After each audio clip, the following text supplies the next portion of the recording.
Hi, everyone. Welcome to our webinar. My name is Carrie Mokowski. I am the National Programs Manager here at FAIR, and I'm going to be your moderator for today's presentation. Today's webinar, Understanding Food Allergy Stress and Navigating the Back-to-School Season, is going to explore what makes food allergy so stressful and how stress and anxiety impact our thoughts, our emotions, and our bodies. Just a little bit of housekeeping before we get started. This presentation is going to be recorded and it will be posted on the FAIR website in just a few weeks. Please note that for maintaining a quality recording, all attendees will be muted throughout the webinar. However, if you are having any kind of technical difficulties, you can use the questions and chat features in the GoToWebinar toolbar on the right-hand side of your screen. Lastly, if time permits, at the end of this presentation, we'll respond to a couple of moderated questions for our presenter. So I am delighted to introduce today's presenter, Dr. Gianine Rosenblum, who goes by Gia. Gia received her doctorate in psychology from Rutgers University and is a licensed psychologist in New Jersey. She has over 20 years of experience in clinical practice and more than a decade in psychological research and teaching. Currently in private practice, Dr. Rosenblum provides individual, family, and group psychotherapy across the lifespan with a focus on recovery from complex developmental trauma, PTSD, and dissociative disorders. In addition, she treats depression and anxiety and has unique experience in helping helping individuals and their families cope with life-threatening food allergies, complex medical issues, and diagnoses of genetic disorders. She is a member of the American Psychological Association and the New Jersey Psychological Association. Dr. Rosenblum is the mother of a teenager with multiple food allergies.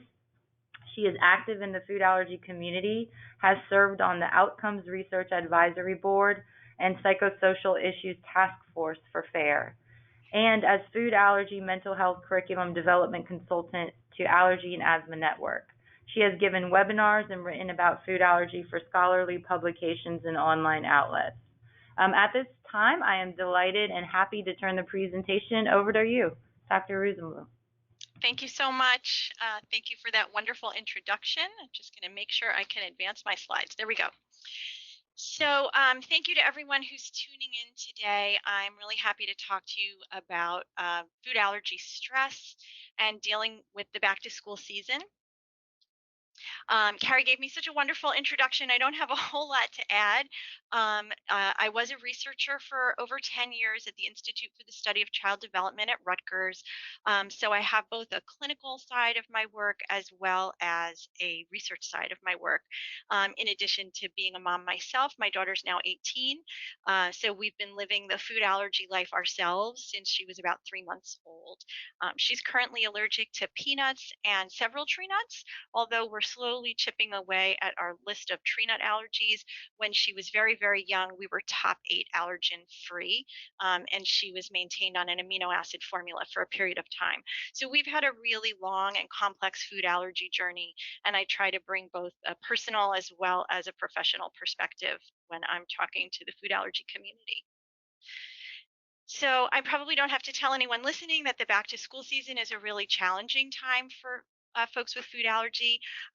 What I want to talk about today is going to start out broad. So thinking about why food allergy causes so much stress, talk a little bit about the research about food allergy and the ways that we can assess stress and anxiety. And its impact on our lives, as well as talk more specifically about some tools and skills for reducing stress, and particularly talking towards the end of the presentation about communication, because communication is so key and valuable in trying to prevent stress and anxiety from developing in the first place. I also like to point out that it's not a goal for today to talk about food allergy safety strategies. I really encourage everyone to seek guidance from FAIR, from your physician, other reliable resources like the American Academy of Allergy, Asthma and Immunology, things like that.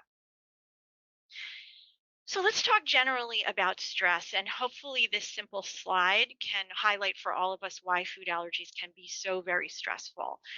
For all of us, including non human primates or other organisms, anytime life feels uncertain, uncontrollable, unpredictable, and we have a sense of threat, we experience stress.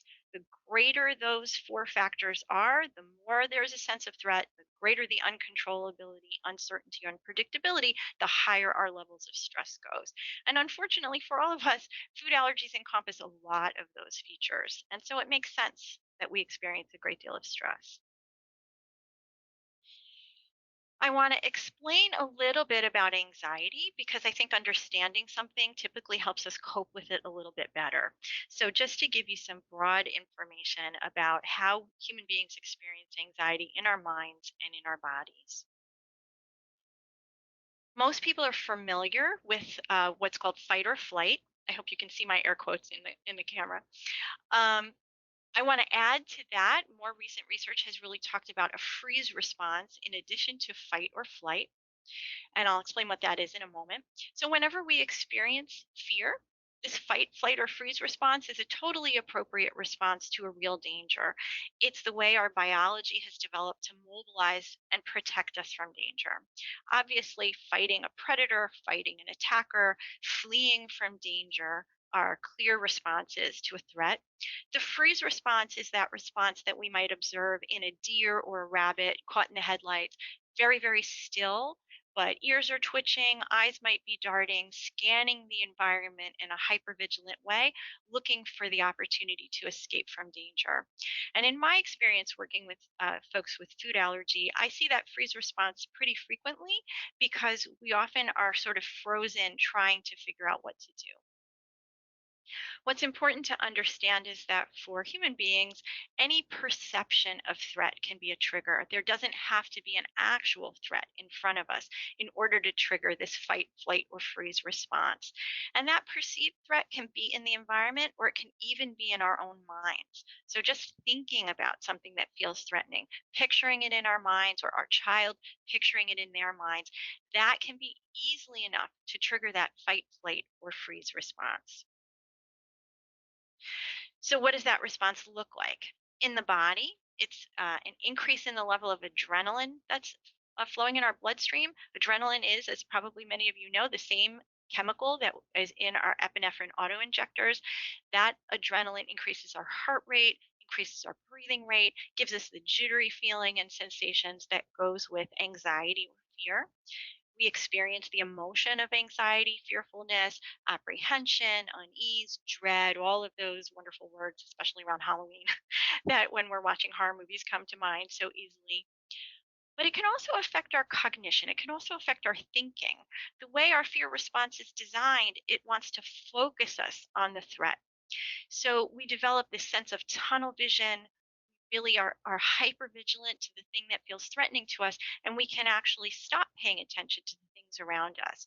If you've ever been in a close call while driving a car, you might notice after everything has passed that your radio was on and it was playing your favorite song. But while you were dealing with the threat, you didn't notice that at all. And that's kind of an easy to understand example of how that fear response actually affects our thinking as well as our emotions and our physical sensations. So, because of that focus that the adrenaline gives us, we can end up having difficulty actually problem solving while we're in that fight, flight, freeze mode.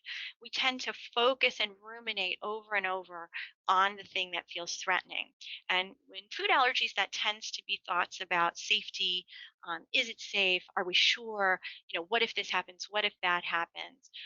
We find ourselves going over and over the same information without necessarily a productive action happening as a result.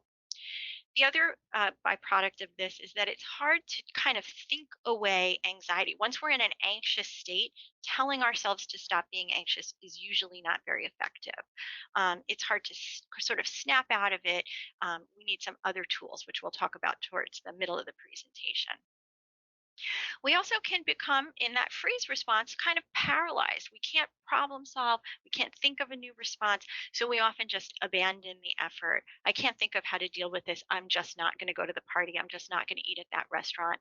We can find ourselves preferring avoidance as our strategy for coping instead of being more creative in our problem solving. Unfortunately, also, once we're in an anxious state, being anxious can prompt even more anxiety. We can get into a type of thinking where we notice how we feel. Gee, I'm really feeling worried, or I feel so physically tense. There must be something wrong.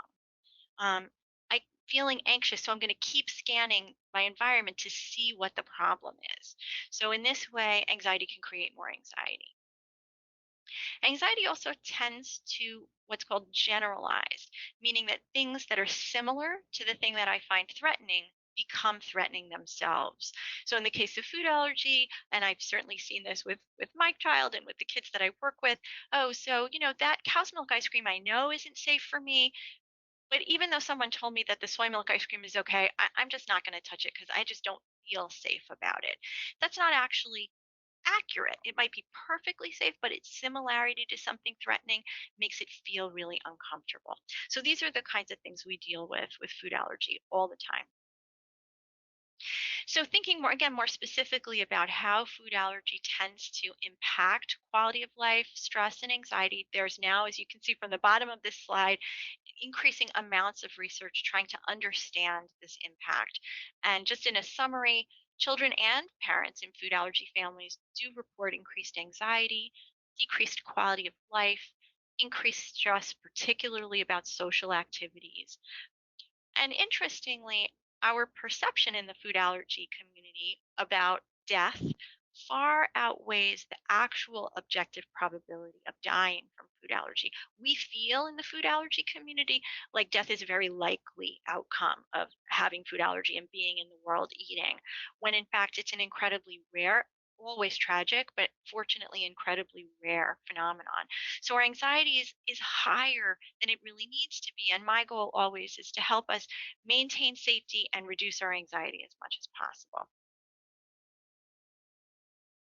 So, what kind of factors are related to worse quality of life and anxiety outcomes? And this will make sense too logically. So, more severe allergic reactions, having multiple food allergies, which makes life so much more complicated, having to have received treatment with epinephrine, eczema, or the other kinds of disorders that make living with food allergies even more complicated. If you have another problem that you're dealing with, also lower family income, all of these things make life with food allergies even more challenging. And so they're all contributors to decreased quality of life and increased anxiety. And again, the perception of our food allergy experiences may be the most important thing. So asking people about their experience, if they believe that they had an anaphylaxis, even if perhaps it wasn't documented, that's enough to increase anxiety. And of course, that makes sense because it's our experience of the world that really matters. So there was some more really interesting research looking at some of the things that food allergy families encounter with being treated for food allergies. So participating in an oral food challenge, which I'm sure all of you know means finding out by eating a food if a person is going to have an allergic reaction or not, regardless of the outcome. So this was sort of interesting that regardless of whether the person participating in the food challenge was able to safely eat the food or not, there was an improvement in quality of life, anxiety, and stress just from participating in the challenge. And if you think about that early slide about stress, what's changing? Even if you were unsuccessful in eating that food safely, you have decreased unpredictability and decreased uncertainty. So just participating in the challenge means you know for sure, even if what you know is that you're allergic. And of course, we can understand that the greatest improvements may be for kids who pass an oral food challenge or are able to clearly eat safely that food. That makes sense. But it is important to remember that anything that reduces that unpredictability and uncertainty can improve how you feel about a situation. Another few studies were done looking at oral immunotherapy during some clinical trials and finding that OIT may also result in improved quality of life and decreases in anxiety. Unfortunately, this was a mixed bag because during oral immunotherapy, there were also reports of food aversion. So, doing the intake of the allergen can create some difficulties, anxiety about eating, anxiety about the potential for needing epinephrine. And again, this all makes intuitive sense, but it's kind of nice to have the research back us up so we really know what we're dealing with. In my conversations with other therapists like myself, psychologists, social workers, counselors who treat food allergy families, what we're all reporting is that the people who come to us for help do report generalized anxieties. They do report symptoms of post traumatic stress, both kids, patients with food allergy, whether they're children or adults or teens, as well as the parents of food allergic kids. Another thing that many food allergy therapists describe is a lot of picky eating on the part of the kids with food allergies, a lot of restriction of foods beyond what's necessary for allergen avoidance. And so often kids decide, that it's a safer bet to just keep to the foods that they know are safe than to expand their dietary repertoire. And, that doesn't have to be pathological. Many kids are picky eater, but when you get severe restriction and you really are reducing the nutritional value of the overall diet of a child, and that's being driven by anxiety, not being driven by necessary restrictions of allergens, then you can get into some real difficulties. And there's more recently a diagnosis called avoidant restrictive feeding disorder, which is really severe picky eating, which would definitely require professional treatment. And there is a bit of an uptick in seeing kids with food allergies presenting with these kinds of feeding and eating problems. So, thinking about anxiety, a certain amount of anxiety and stress dealing with a medical problem is going to be normal.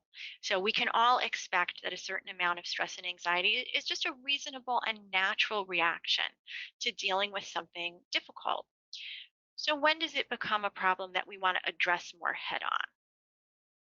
Whenever fear is really out of proportion to the level of threat. So if the level of worry and anxiety is a 10 and the level of threat is a 3, well, that's something you'd want to address. Why feel that kind of discomfort if it's unnecessary? When it's chronic, when worry and dread is there all the time, even when you're completely safe. So, if a child's at home eating safe food, prepared at home in a comfortable environment, and they're still in a worried state, they're still describing anticipation of something bad happening, that would be concerning to me, and I would want to pay attention. If there's a lot of intrusion into thought or the imagination of bad things happening. So I'm playing a game with my friends, and then all of a sudden into my mind pops in, what if tomorrow I accidentally eat something that I'm allergic to and I have an anaphylactic reaction? So that kind of intrusive thinking, interfering with enjoyment of life, frequently thinking or visualizing something negative, which, as I mentioned before, can trigger that whole fight, flight, freeze response, that becomes concerning. And when there's been a threatening experience, so let's say there was an ingestion or an almost or a whoops incident, and we've established that everything's okay, the person's feeling truly in a safe space once again, but the anxiety really, really persists. The anxiety doesn't come down as safety is achieved. That's also something worthy of addressing. So before I go on talking about some of the challenges, I really want to reinforce the idea that yes, everyone worries. And that in fact, being a worrier is associated with some very positive things. Kids who are worriers tend to be bright, they tend to be inquisitive, they're thinking about the world. So, what is worry? It's anticipation of the future. In a lot of ways, being a kid who anticipates the future is an asset. So they've got that strength there. They tend to be imaginative. They tend to think about new things that haven't happened yet. So when you're able to direct that towards creativity, towards entrepreneurship, those qualities become really, really wonderful. So I don't want you to think if you have a worrying child on your hands that that's all bad, because it absolutely isn't. Um, Continuing on, so being prone to anxiety is linked also with emotional sensitivity, being expressive, being compassionate. Think about it. When you're empathetic, you connect to others easily. You're also very connected to your own emotions. So those kids may be shy, but they're also ones who are going to respond to gentle feedback. They don't need a big production number in order to get their attention. They tend to be monitoring their environment a lot. So that gives you a lot of tools to use as parents to engage them in becoming safer and feeling more comfortable. So, our goal always when we're experiencing anxiety is to feel better, to reduce that anxiety. Unfortunately, all of us kind of instinctually tend to engage in these unhelpful responses that I mentioned earlier. So, we all tend to ruminate. These are just human traits, and we all tend to avoid. So we might be getting involved in checking behaviors. Do I have the EpiPen? Do I have the auto injector? I checked before I left the house, but I'm going to check again and make sure it's in my purse. I already spoke to the nurse once. I'm going to call again. I read the ingredients when I was in the grocery store, but I'm going to read them again when I take it out of the fridge. A certain amount for us with food allergies of that is necessary, but often anxiety drives us to do it in excess. And then avoiding, stopping doing the things that are reasonably safe because they just make us feel too uncomfortable. And ending up, unfortunately, limiting our lives in ways that we don't have to. So, thinking about limiting our children from going out and playing with friends, or thinking that you might not be able to send your child to college when it might be possible to do so, it's just going to take some creative planning and adaptation. So, moving from the way that anxiety affects us to some ways that we can respond.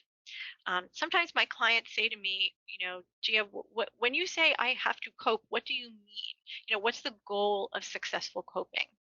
So, in food allergy, successful coping to me is first ending the unnecessary avoidance of safe situations or safe foods. With food allergies, we all have a certain amount of avoidance that's necessary. And I would love it if all of our lives were as rich and full and complete as possible outside of that necessary avoidance. Of course, I want people to have less distress, more enjoyment of their lives. Also, increasing flexibility. Very often, anxiety tends to make us very rigid, and we feel comfortable within a small space of actions or places. Um, but a rich, full life often includes the capacity for adaptation to lots of environment. So, increasing flexibility is really important. Food allergies come along, unfortunately, with a lot of frustration and a lot of disappointment. So, one of my goals is often to just help us tolerate that better. The frustration's built into the situation. So, if I can handle that more successfully, if I can help kids handle that more successfully, knowing that it's coming, but managing it well, that's a plus. And then there's this concept of radical acceptance, which means understanding that even though we're unhappy with the way that life is, acknowledging that it is the way it is, even when it's hard. Um, there's a difference between adjusting and adapting to something versus sort of butting our heads up against it and really spending a lot of time wishing it wasn't so. So being appropriately accepting can be really helpful in reducing stress as well. So, talking about how we can go about coping better, there's been some very interesting research outside of the food allergy world on mindset. So, thinking about the frame of mind and how we think about things influences how we feel emotionally and how we respond physiologically. Some of this research indicates that a moderate amount of stress can actually be beneficial. I don't mean extreme stress. I mean a moderate amount, and we'll talk a little bit more about that in a minute. So often, when we perceive an event or a situation as a threat, it results in that fight, flight, freeze, anxiety, paralysis response. But if we can reset our perspective and think of that same event as a challenge, we can, instead of being frozen, can start to become mobilized. And shifting our mindset a little bit can help us do that. One way of doing that in food allergy is to start to separate what makes us anxious from the allergy and the way we have to deal with it. We want to recognize that we can acknowledge the problem and be very pragmatic and very clear about what's going on and separate that from our state of fear. I also want to encourage folks listening to acknowledge the stress, but be very specific about it. So, in the families that I work with, I find that different individuals and different families have different aspects of the food allergy experience that upsets them the most. So, it's often a process of figuring out what's getting to you at this point in time, and that can also change over time. So for some families, it's finding safe food. It's an enormous challenge. Finding safe restaurants, finding safe ways to eat at a catering hall for a wedding, for example. For other folks I work with, they've kind of nailed that and they're really good at that and they've gotten that skill set down. But the fact that there are family members or close personal friends who just don't seem to understand, that's what causes them tremendous pain. Perhaps it's getting your medical care needs met. Perhaps you haven't found the right allergist, and that's causing a tremendous amount of stress. Thinking rather than thinking food allergy itself, the whole thing is overwhelming, bringing that down to a small, identifiable problem that we can start to solve. Again, just the identification of it can help reduce stress. And then starting to think about your values. So, what is this stress about? Am I being stressed because of what's important to me? And recognizing that often we're stressed because of what is important, what you value. If you're bothering to tune into this webinar, you're doing it because someone in your life has food allergies and you love and care about them, and that their safety and well being is incredibly important to you. So you're stressed because you're a good person, a good parent. And I want to encourage you to treat yourself with compassion, really respect and value your own, what you bring to the table and why you're feeling what you're feeling, and see if you can view that stress as a reflection of your positive values and also as energy to act in keeping with those values, making the changes you need to make to protect the safety and well being of the people that you love. So, thinking some more about mindset, I'm going to share with you a really, really interesting study that was published just this year looking at oral immunotherapy and talking about changing perceptions. So, this was a group of people participating in oral immunotherapy, group of kids, and they were divided into two groups. And the only difference between those two groups is some information they were given about the kind of mild symptoms that people very frequently experience during OIT. So that might be a little itchiness in the mouth or throat, a couple of hives, very mild, not indicative of anaphylaxis or anything serious. That's a really common symptom that people might have participating in OIT. So in group number one, they were described these symptoms as a side effect of treatment, and that's the typical way people talk about it. Yeah, this happens. It's annoying. It's inconvenient. It's a side effect. We're sorry, but we're just going to continue on with the treatment. In the other group, which was the experimental group, these folks were told that those symptoms were actually positive signals, that this was a way that the body was indicating that it was responding to the treatment, that the immune system was listening to what the oral immunotherapy was trying to do, which was get it to stop responding like this was an allergen. Those two groups were then assessed for anxiety and some other outcomes, and what was discovered was that the group of kids and parents who were told that these symptoms were positive signals were less anxious. So emotionally, this created a change. And even more interestingly, they actually reported fewer non-life threatening symptoms. So physiologically, they felt different being in the group which were told these were positive signals. And here's a graph just presenting that data in a slightly different way. So the blue bars are the kids and families who were told that the symptoms were side effects, and the green bar is the group told they were positive symptoms. And you can see the side effects group, more worry on the part of kids, more worry on the part of parents, more of those slightly more additional symptoms, and also a difference in compliance. So the kids who were told that these symptoms were side effects were more likely to skip doses of their oral immunotherapy that they were supposed to do at home on their own. So changing emotions, changing physiological symptoms, and changing behaviors, all different just because of that instruction to view things a little bit more positively. So that highlights for us how much beliefs can matter. Very often in food allergy, we come to adopt this anxious belief that it's my worry and my avoidance. Of course, avoidance of your allergen is always important. I'm talking about excessive avoidance here. That's what means you'll be safe. What I invite you to try to adopt is a more coping oriented belief, which is that safety is really a function of your preparation, your knowledge, the support that you receive, and the tools that you have. That's what actually makes you safe. So, getting a little more specific into the back to school realm, this is a word cloud that I created just sitting and brainstorming all the things that came to my mind as a mom when I thought about the back to school period, plugging it in to a program that produces these great graphics. And there's just so many things. I could have probably produced 100 more if I had sat and thought longer. Here we are, third week of October, roughly. So, second month of school. I actually think this is a wonderful time to check in. So, kids and teachers have gotten to know each other. They have some experience. Your kids have had some experience with their school. If they've had a change in building, change in grade, of course, change in the constellation of kids, if you've had a move, lots of things change every single year. Good time to have a dialogue with your child, with teachers, with other school personnel, and to check in about whatever accommodations were provided. How are those working? Are they accomplishing what was supposed to be accomplished?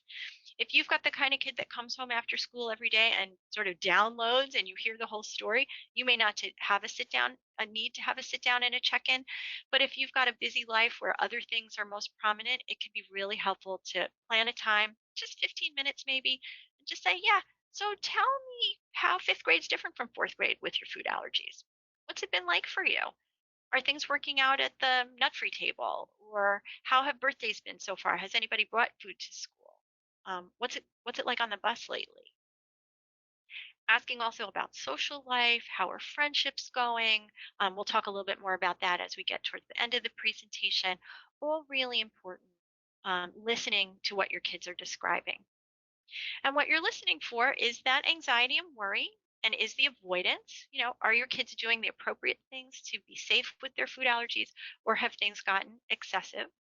Um, are they feeling stressed? If so, how stressed? Is it an appropriate level of stress, and are they coping okay? Can they think of it as a way of responding that's appropriate and healthy, or are they really starting to feel uncomfortable and overwhelmed? And how are they coping?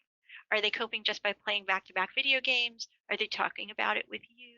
Are they talking about it with their teachers? Are they going out for a run and feeling better when they get back?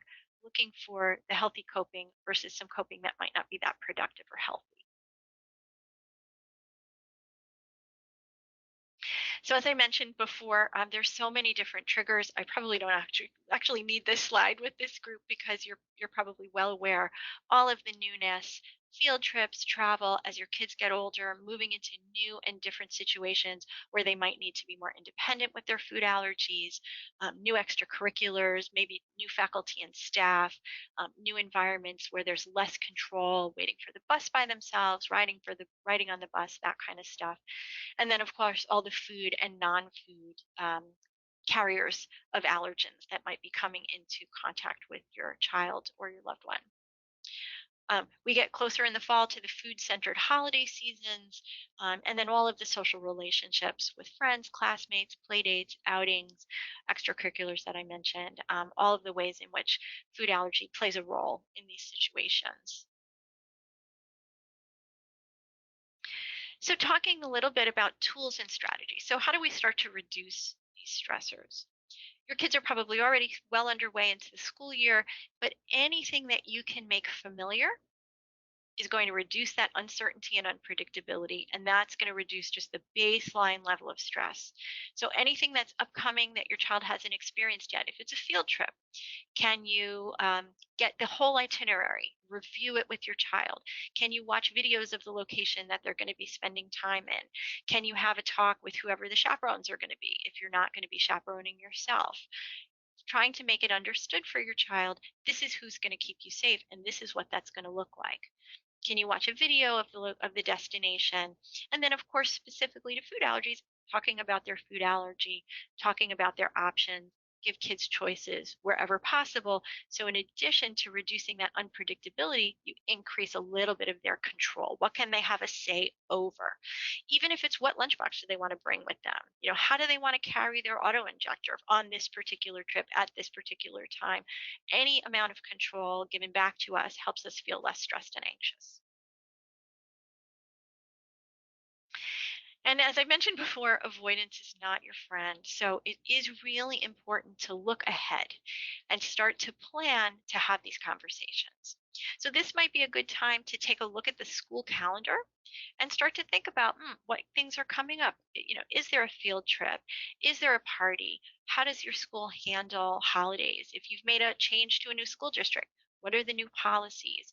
Um, Take some time to have maybe multiple conversations about these issues that might be triggers for your child or your family to feel stressed about food allergies. That way, there doesn't have to be pressure and stress by having to solve all the problems at once. If perhaps there's, let's say, a field trip coming up in November, and you can talk about it a little bit this week, a little bit next week, and a little bit the third week, that whole experience can feel like a building of confidence, a building of comfort, rather than an increase in a stressor.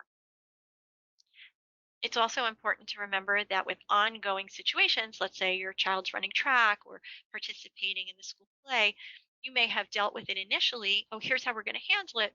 But new worries and situations may arise and you might have to revisit over time. Just checking in with your child about how that situation is going can often do the trick. It also lets them know that you're listening. I like to help people think about addressing these things with their kids. So, again, very generally, you want to ask open ended questions.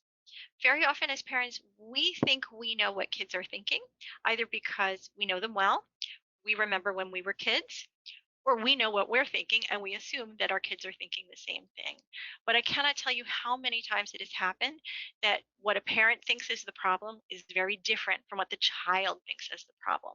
And really helping parents become curious about what their kids are thinking, open to their responses, and accepting of what they say is an important first step in managing stress and anxiety. So take a when you know that there's a problem that you need to tackle or challenge, or a child is coming to you with an anxiety or worry, to take that first beat to just pause, breathe, settle yourself and your own energy. Find your curiosity. I want to know more about this. And before you respond either with a solution or an assumption about what's going on, just ask your child to tell you more. Often, a receptive adult is a beautiful thing to a child. So, in this example, a child with anxiety, oh, my brain is telling me I'm allergic to everything, rather than respond with, oh, of course, don't be silly. You're not allergic to everything. You're only allergic to cow's milk and peanuts. And you have a million foods that you can eat that are safe. Maybe pausing and saying, oh, gee, really? Is your brain telling you that? Well, tell me more about that. What is your brain saying? And who knows what story your child might share with you. Oh, well, I was sitting next to so and so today, and they're allergic to tomatoes and carrots and, chocolate and blah, blah, blah. And I didn't know you could be allergic to all of those things. And what if I'm allergic to them too? Oh, well, now you have a source for the information. Now you have a story that contributed to your child's anxiety, and you can start to work with your child more directly about, oh, well, they're different. Their body is different, explaining things and so on. That's going to be a much more effective response because you're applying it directly to what's going on in the child's mind. I encourage you that when you notice signs of overt anxiety, so lots of belly aches, worried face, child telling you, I'm scared, I'm worried, I'm anxious, um, when you have a calm moment, talk directly to your child about it, starting with labeling what you're observing. So, oh, I can see that you're feeling very anxious. I see your eyes are very wide, your body is so tense, your head is hung down. I can feel in my body that your body might be very anxious. Can you tell me more about that? And that also lets your child know that you see them and you're curious about what's going on inside. It's really important to remember that no matter what behaviors are arising from your child's anxiety. Let's say they are suddenly refusing to go do something that the whole family has always done. Maybe you go to the pumpkin patch every year, and now your child is terribly anxious about doing that, and they've decided they cannot do that, and they're digging their heels in. Once you recognize that anxiety, worry, and fear are driving that behavior, it's really important to be non judgmental and never punish those anxiety behaviors because nobody chooses to be anxious. Nobody chooses to stop doing something they normally enjoy.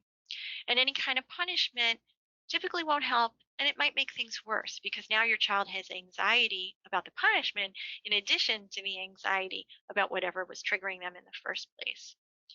And as I mentioned before, engaging your own curiosity as well as engaging your child's curiosity can be really helpful. In the brain, curiosity and fear don't go well together. They're two different parts of the brain. And so once you can get a child talking and telling you more and being curious with them, oh, that's really interesting. The pumpkin patch was fine last year. This year it feels different. I wonder why. Let's talk about that. Sometimes their anxiety will come down just from that. You want to be open to all emotions that your children have. Living with food allergies is challenging. They could feel angry, they could feel sad, they could feel jealous. All of that emotional negative energy bottled up and not expressed can drive more anxiety. You want to also, though, try to help kids contain worry. So you want them to be able to express themselves, but you don't want it to be all day, every day. So sometimes it's helpful to say, you know what, we're going to create a worry time. We're going to set aside 15 minutes every day, and you're just going to talk about your worries. So if a worry comes up in the morning, you can say, you know what, I'm going to set that aside because I'm going to talk to mom right after school at my worry time. Similarly, you can create a worry jar. We're going to write your worries down, we're going to put them in the jar, and then we'll take out one at a time and try to figure out how to solve the problem. Anything your child does that moves them closer to tackling a worry or a challenge, you want to be all over that with reward. You want to emphasize their successes because battling anxiety is hard work. Generally, strategies for managing anxiety can include things like breathing and relaxation, slowing down breath, using things like meditation, yoga. Some kids love those approaches. For some other kids, and sometimes the conversation, like we discussed before, works for kids. But for some, doing is much better than talking. So keeping kids active and making sure they're engaged in activities that give them a sense of competence and control. So any feeling emotionally and physically that I'm strong, I'm capable, I've got this. Even if it's in a realm completely separate from food allergies, that's going to bolster their sense of their own efficacy in the world. And that's going to help reduce their anxiety as well.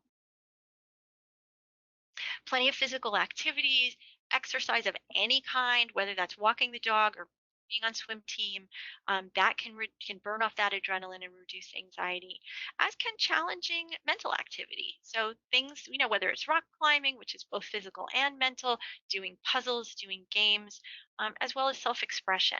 Those are not related to food allergy, but they all go into the mix to help kids feel strong and confident. These days, there are some really wonderful classes, YouTube videos, apps, books on anxiety. Three that I really like and recommend often. I am in no way related to the companies that produce these. I just find them to be very effective. Are Headspace, which is a meditation app, GoZen, which is a website for kids all about anxiety, and HeartMath, which is a technique for using breathing for relaxation that comes with an app attached to it. But there are also plenty of free ones, and I encourage people to experiment and find ones that they like. Just a Google search on relaxation apps or meditation apps for kids will yield a ton. Helping kids use their imagination in a positive way to feel safer, to remember successful experiences, to think about favorite people, places, and things. Harnessing the power of kids' imagination is also a great stress reducer. And finally, helping kids with just keeping track of how they're feeling. So if they think they're feeling anxious all the time, but maybe you can help them keep a journal or a log, both to express their feeling, but also you might discover that, you know what, you're actually fine in the evenings. It's just in the morning before school that you feel anxious. Maybe there's something we can change about the before school routine to make that a little bit better. Often there's a lot of good information that comes just from keeping track. So I wanted to talk a little bit about different approaches to different ages to help facilitate some communication, and help you have an understanding of how to talk with kids in a way that doesn't increase their stress, but hopefully will reduce it. So starting with preschoolers, these kids are so adorable. I can barely stand to look at that slide. They're so cute. Thinking about preschoolers, you want to start with the basics. Very straightforward, very direct, teaching about safe and not safe, just like teaching any other safety issues about you don't go to the pool by yourself without a mom and dad, you don't stick anything into an electrical outlet. You want to start teaching the things you want kids to do. I would much rather you tell them what's not okay, but emphasize what is okay and have a lot of reward and reinforcement built into that. Remember that young children learn everything regarding their lives with play. So even if it's not your thing, this might be a good time to get on the floor with the dollhouse or the puppets or the playset or the Legos and start acting out what it is you'd like your child to do. Whether that's acting out their food safety, oh, I'm going to feed a snack to my dolls over here, but they're first going to come ask the mom whether it's okay to eat, or playing grocery store, playing restaurant, or playing school. Even if this is nothing you would expect your child to be responsible for independently, role playing with them normalizes it. It integrates the experience for them without any sense of threat or anxiety. Asking for help is another great one. So, can you role play with me, or can your puppet ask the other puppet how to get help if they're in trouble? What if they have a boo boo? What if they have a question? Just doing that over and over through repetition in a non stressful environment really, really helps kids incorporate those behaviors. I also like to share some language that is communicating the information we want little kids to have without the big threat and fear messages, because those big threat and fear messages just escalate anxiety, and that escalated anxiety, remember, it changes our thinking, and actually it's harder for kids to learn when they're feeling anxious. So you do want kids to know you don't want to eat food without checking with me, because you could get hurt, you could get a boo boo, we might need to go to the doctor or hospital, you could get really, really sick. With young children, I wouldn't use the language of death or dying, because it won't really be meaningful to them anyway. It will just be scary.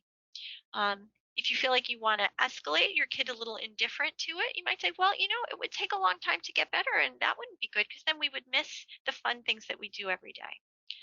You also want to reassure your kids that whenever they have a question or whenever they have a problem and they come to you, that you won't be mad, because often little kids will anticipate a negative reaction on the part of a parent, and that's what inhibits them from going to get the support that they actually need, and letting them know that they can always tell you how they feel, good or bad, whatever their experience is. So, moving on to the slightly older kids, you want to continue all of the strategies where we're talking about before, but at this age now, kids start searching for whys. So, you start to hear the why this, why that, why does this happen?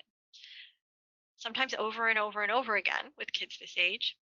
Your goal, of course, is to mobilize their safe behavior, but remembering that more anxiety decreases that mobilization and can impair their safety responding. With kids of this age, you can start giving them some more facts and information, emphasizing the ability of medicine to help. So, yeah, you might have a reaction and that would be bad, but we have epinephrine. The epinephrine is great. It really, really helps you. That's why it's so important to have it with us all day, every day.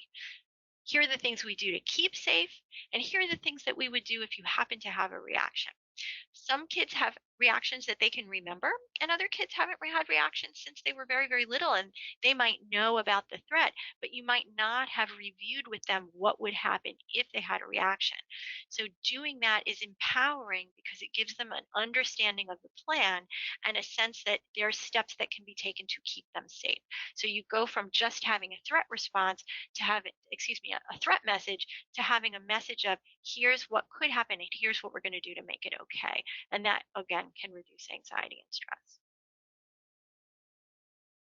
Some interesting research has indicated that there's a transition at approximately 8 or 9 years. And of course, development's always a range, so it could be 7, could be 10, but somewhere in this window, both some research and some anecdotal reports from therapists that I work with show an increase of anxiety around this age. And what we speculate is that around this time, an understanding of some of the issues of food allergies increases.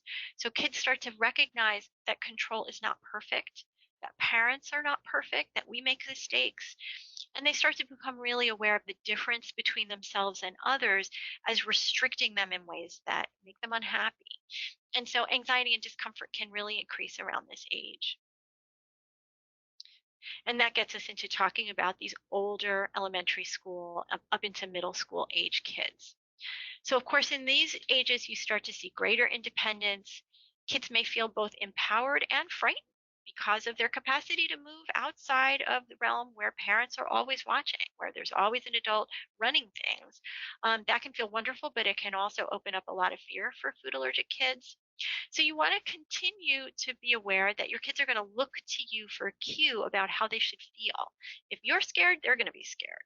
If you feel uncertain, they're going to feel uncertain. So you may want to think about that empowerment and independence ahead of when your kid is actually doing it. Make sure you're feeling comfortable with the plan, and then you can communicate that to them. You can also start to cultivate in them the ability to cope and manage a little bit more on their own. So, talking to your particular child, what piece of this would you like to handle? And that's going to differ from child to child. Some kids might feel ready, well, like, I want to tell the waiter in the restaurant about my food allergies. That's great. I'm going to be right here listening. You do it, and we'll see how it goes. Other kids may not be ready for that, and you might want to give them a very small step. Well, how about if you go to the nurse and hand her your auto injector today, and you tell her that it's what allergies you have? Safer person, no food involved, smaller step, and you're just sort of increasing that independence and self sufficiency little by little. In older kids, when your child is curious and they're receptive, you may want to give them more complex information. Sometimes kids are fascinated by what's going on. They may want to know what happens in their bodies. If you've got a techie kid, they might want to know how their autoinjector works, or how does the epinephrine actually help the allergic reaction. You want to share more specifics about the plans, give them more details, and ask for more input from them. You want to be clear and specific about what your role is. I'm going to spearhead this. I'm going to call ahead to the restaurant. I'm going to call ahead to the manufacturer. Your job is to bring this to the nurse and tell her this is your safe treat. Or your job is to sit at the nut free table and not share food with anyone. We're all going to work together. So, again, that's that empowerment message that your child has a role, and we're clear about what that role is, and we're slowly increasing their independence over time. Again, you want to encourage kids both to manage their allergies, but also to manage any anxiety or stress they might be experiencing. So you can use role play just like with the little kids. What would you do if you had to talk to the nurse on your own? Well, what would you do if you were ordering in a restaurant? How about if you tell your new coach about your food allergy, or your new friend about your food allergy? I'll keep a listen from the other room, and if you do a great job, I won't really need to participate at all. In addition, you can help kids become more independent with calming and soothing themselves. They might want to learn some practice some breathing and relaxation techniques. They might like using technology like the apps and websites I talked about, or they might want to be the ones who are planning what they're going to bring on the school trip, what they're going to bring on the camping trip, to be more in charge with your oversight rather than your leadership. So, moving on to teenagers, always fascinating and wonderful to think and talk about teenagers because so much is changing and happening. Unfortunately, as most people know, adolescence can be a period of risk taking and growing independence. There is some research that shows us that many adolescents cannot identify anaphylaxis and don't really know when to use their epinephrine. Some adolescents are scared to use it. So now we're transitioning into the place where kids are carrying it on their own. The expectation is that they're going to be able to self inject and respond to anaphylaxis. So we really want to know that they are capable of doing this. The vigilance, the kind of publicness of managing food allergies very much conflicts with what adolescents think they ought to be doing when they're with their peers. They don't want to call attention to themselves in a negative way. Some don't want to call attention to themselves at all.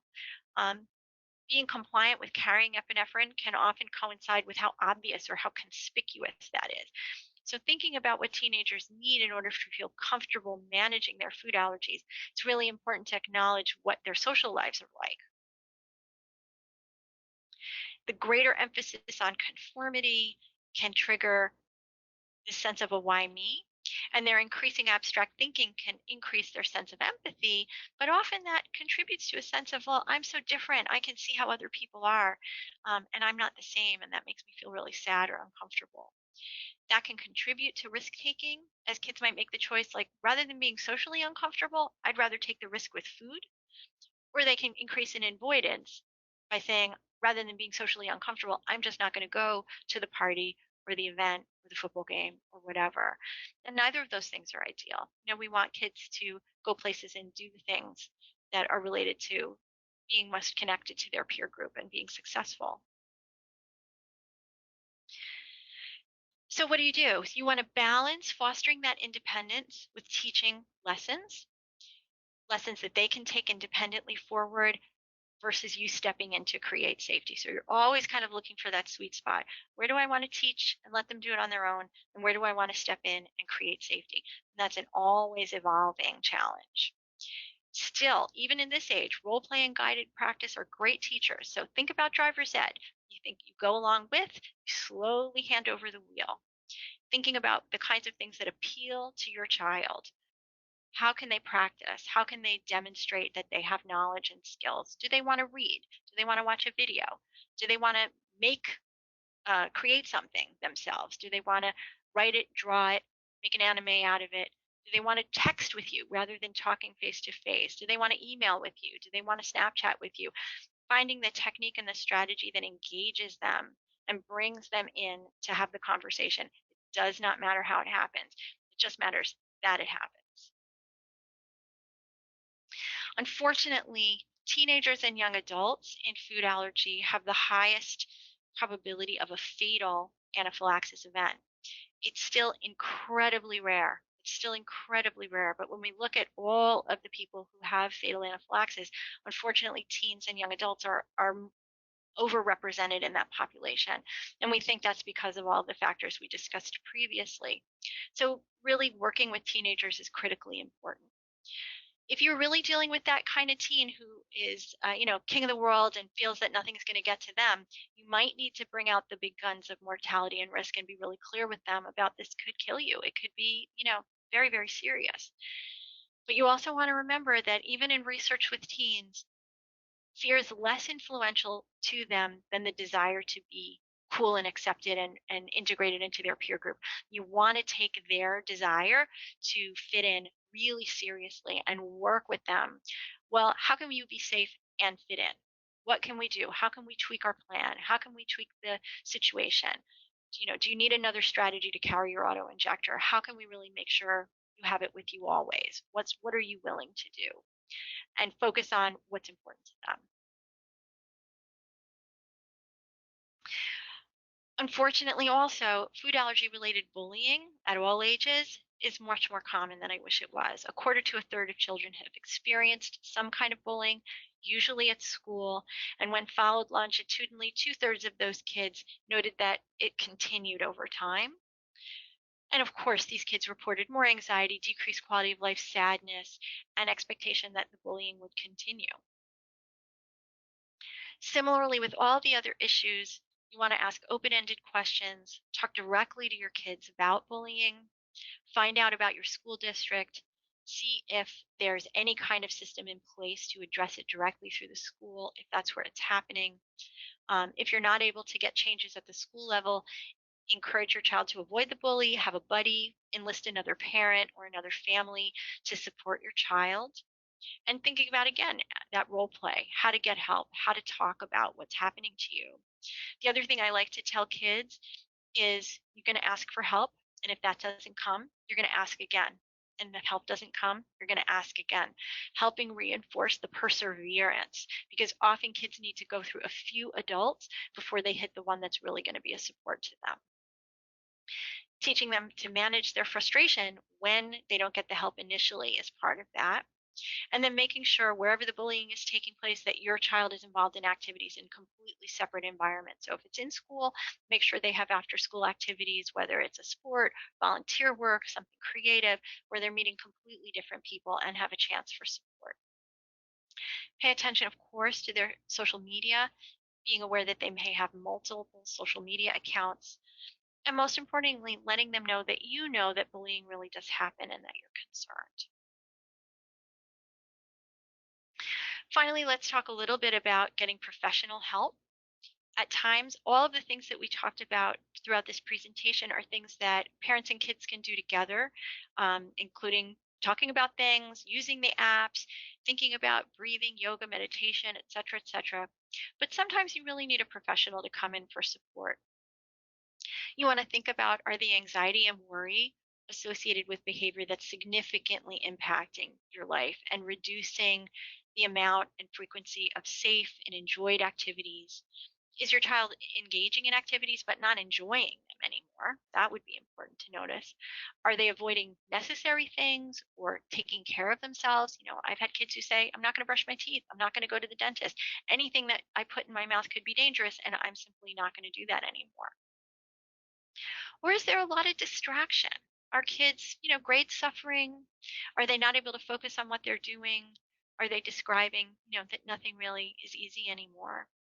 Those would all be red flags for me to try to probe a little more deeply and see if professional help is needed. And then there can be the more significant behaviors like, strict food refusals, like we talked about earlier, or odd behavior around food, or rituals, or superstitions about, well, it will keep me safe if I only eat things packaged in a certain color, or it will keep me safe if I count a certain number of times before I eat something, or germ phobic type of avoidance, where I'm not going to touch anything because I'm anxious that anything I touch could hurt me. Those kinds of things would all be red flags.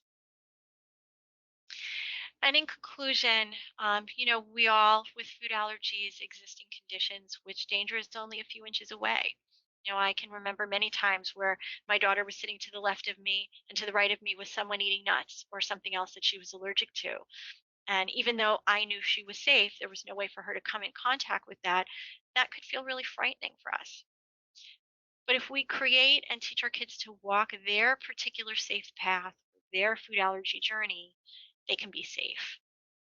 And life has placed us on this particular Grand Canyon, and all of us have the challenge to learn to walk without fear. So I thank you so much for your kind attention. I know there may be some questions. I'm happy to hear from some folks in the audience. Wonderful. Thank you, Gia. That was amazing. And we actually did get several questions coming through the chat box, but our attendees were so engaged that you actually answered them like in the next couple of slides. So thanks for that. But one thing you did mention in your conclusion, and actually I don't know if you mind just sticking around talking about it a little bit longer, Sure.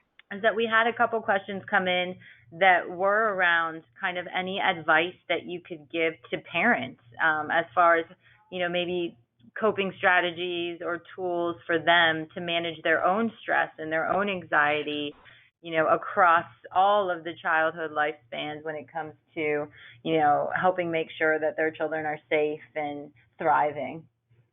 Absolutely. So, yeah, managing one's own anxiety as a parent is hugely important. So many of the things I talked about applying to kids apply to us as well as parents. So, thinking about the thing that particularly is distressing to you. So, what's the aspect of the food allergy experience? Even making a hierarchy. So, this is my top stressor, this is my number two, top five. And then thinking strategically about, like, well, which are the things I can actually do something about? Which are the things that I feel, and if I assess myself, I'm overreacting to. I know I can create safe food for my child at home, and yet I'm feeling anxious even in the home. Well, that would tell us this isn't a stress about safety. This is about you learning how to regulate your emotional arousal. So that might be a clue to turn to meditation, yoga, relaxation apps, seeking additional social support, seeking exercise for yourself. Those environments where your emotional level of distress is out of proportion with the actual threat, that's when you turn to self-care options. Really, really important is that those self-care options are much more effective if you're doing them daily.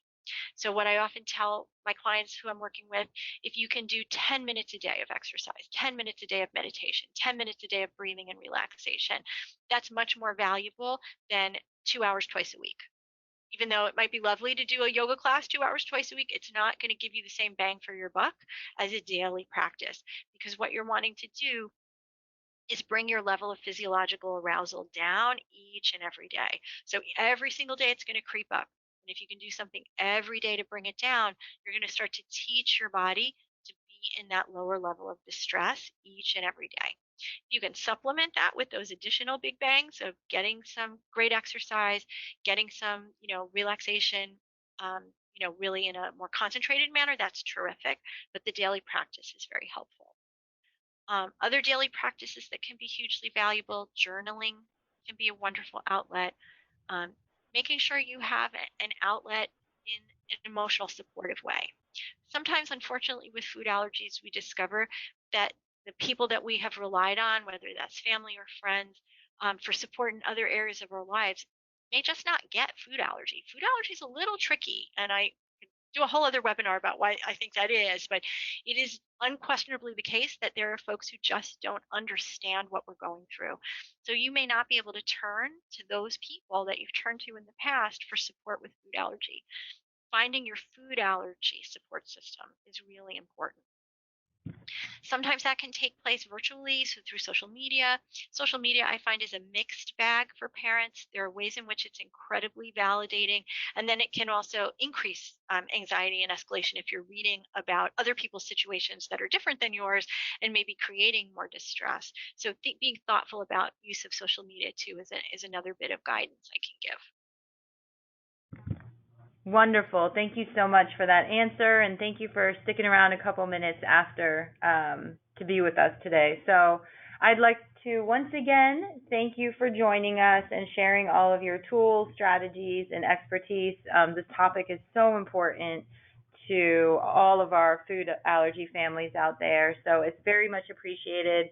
And to all of you on the phone, I just want to remind you that the webinar was recorded and that it will be available as a resource on FAIR's website in a couple weeks. And then also I'll be sending out a link to it to your email and adding on a couple of other resources that Gia has given me. So be on the lookout for that, for an email from me in a few weeks. And again, thank you for your time, everyone. Have a great afternoon. Thank you. Thank you.